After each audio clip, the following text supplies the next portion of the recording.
Here we have the all-new 2023 Chevrolet Colorado. This one comes in the LT trim level with four-wheel drive. And this color is just the black, and then we have jet black cloth interior. And the powertrain consists of the upgraded 2.7 liter turbocharged four-cylinder. GM calls it the 2.7 Turbo Plus, and that's made it to an 8-speed automatic transmission. So brand new for 2023. But to the front end here, we have our halogen headlamps, but we do get LED fog lights. And honestly, having the LED fog lights makes this look so much better as opposed to just having the halogen headlamps with no fog lights. But good job with the design. 18-inch aluminum wheels here. Yeah, the Goodyear Wrangler tires, 265/60 18s. And then we have passive keyless entry on the front. Power door lock controls are here. We have one-touch automatic up and down for the driver's side window, and then express down for the other three. And then power mirror controls are here. We can turn those on and off and adjust the dial. Storage pocket here, a bottle holder there. Gauge cluster brightness can be adjusted here. Trailer brake controller is integrated there. And there's the hood release, and then you can pull this and we can tilt the steering wheel, and then we can telescope it as well. But here's the 8-way power driver's seat with 2-way power lumbar support, and that's part of the convenience package. And I'll show you all that comes with that when we take a look at the window sticker. But I have that seat up front adjusted for someone of my size, being 6'3" with longer legs. But let's go ahead and just see this leg room back here. Now again, I have the seat up front adjusted for someone of my size, so headroom's good, legroom's good up there. And back here, that's my legroom if I were sitting behind myself. So not the best, but it's a mid-size pickup truck. What's new? We do get 2 cup holders here, a USB-C charge port, and then we have 2 rear AC vents there. And then there are the dome lights. Grab handle here, but it doesn't look like there's anywhere to put our clothes hanger, so that's kind of disappointing, but whatever. What we can do is fold this seat up. You gotta have both hands, so it's kind of difficult to do, but there's storage underneath there.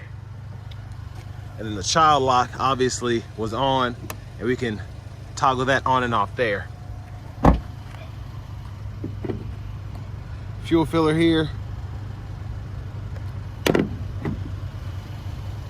Now to the back end, I do like this. I would obviously replace the tail lights with LED bulbs, but not too bad there. Still a good look. I like the design of the actual housing itself. But there's a tow package, or the trailer hitch, excuse me. And then there's the spare underneath there. We do have the easy tailgate here, which is nice. So it's pretty easy to lift this and open it. Very seamless.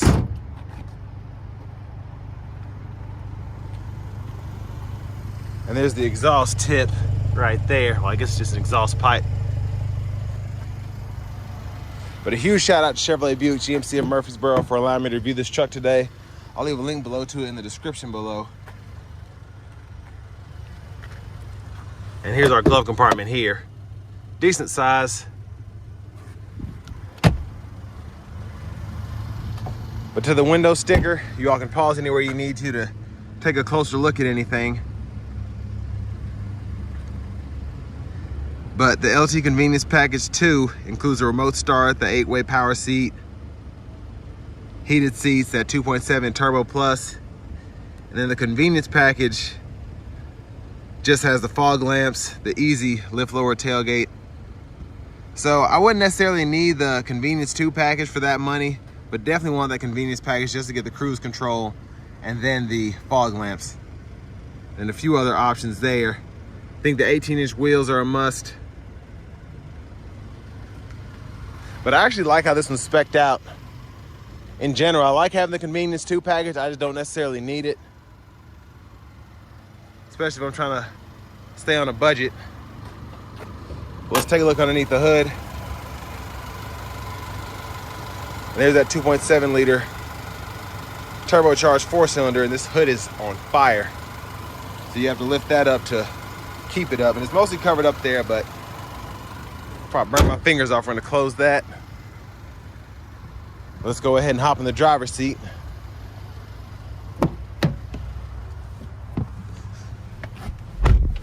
So I will say, I love having the leather wrap steering wheel here. That's a big, big plus. But going over to the screen here, this is an 11.3-inch Google Assistant screen. Pretty much all vehicles are trying to go towards that navigation subscription. But we do get that Google Map system here. Love it. Very responsive. And of course, you can see traffic patterns. Pretty easy to search an address, whether you're typing in a store, whether you're typing in somebody's house. It's very easy to use. And you can use voice recognition with that as well. Now, in terms of audio, we do get AM, FM, XM along with Bluetooth. And we have wireless Apple CarPlay, wireless Android Auto compatibility as well. And we can do our light test and go through our checklist with this package here. And then settings, if you ever want to turn on your Bluetooth, connections, phones, add, walks you right through it, gives you directions. And then vehicle settings are here. Date and time you can adjust. And then units, go to system, you can change from US to metric. And then language, you can choose between English, French, and Spanish.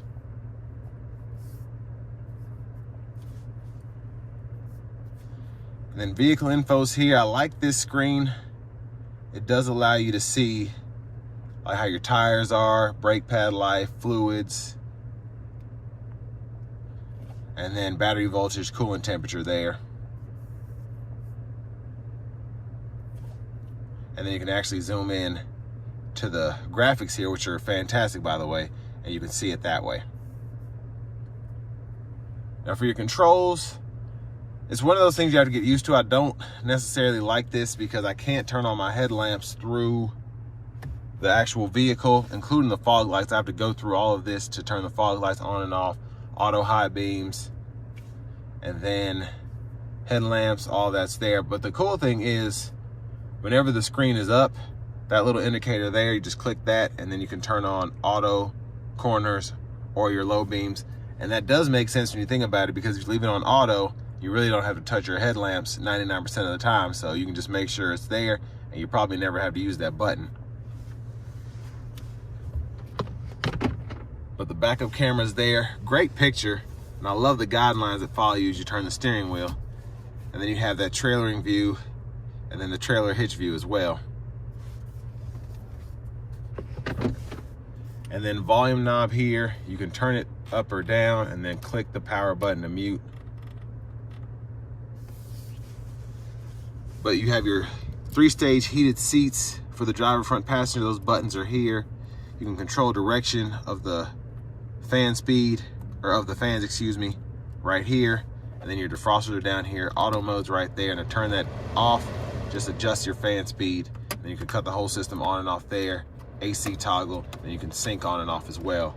Or you can unsync by adjusting your passenger temperature. But Venture integrated here, I like how they look, kind of how they go with the rest of the dash here. But I like this feature here, we can push all the windows down at once. So that's nice. But then you do have to roll them all up manually after you do that. And then we have our auto stop toggle there. So that's on, that's off. Hazards are here. Lane keep assist is lane departure. And we have an aux there. We can wire up a light bar or something like that. Then we have a USB-C, USB-A port there. Wireless charging pad. And then 4-wheel drive controls are here. Now we only get 4-wheel high and then 2-wheel high. And then you can use your automatic 4-wheel drive there. And then we have a tow haul mode here. And then electronic parking brake, pull up to engage, hit the brake, press down to disengage. And then for the shifter, pull the lever, reverse, neutral drive, low, and then you can manually shift through those 8 speeds in your low gear, and it'll show you what gear you're in on the bottom part of the gauge cluster. cup holders, center console, removable tray. I like how they kind of went with that subtle camo throughout in just random places. And there's a view of the back seat from up here. OnStar controls, and then vanity mirror.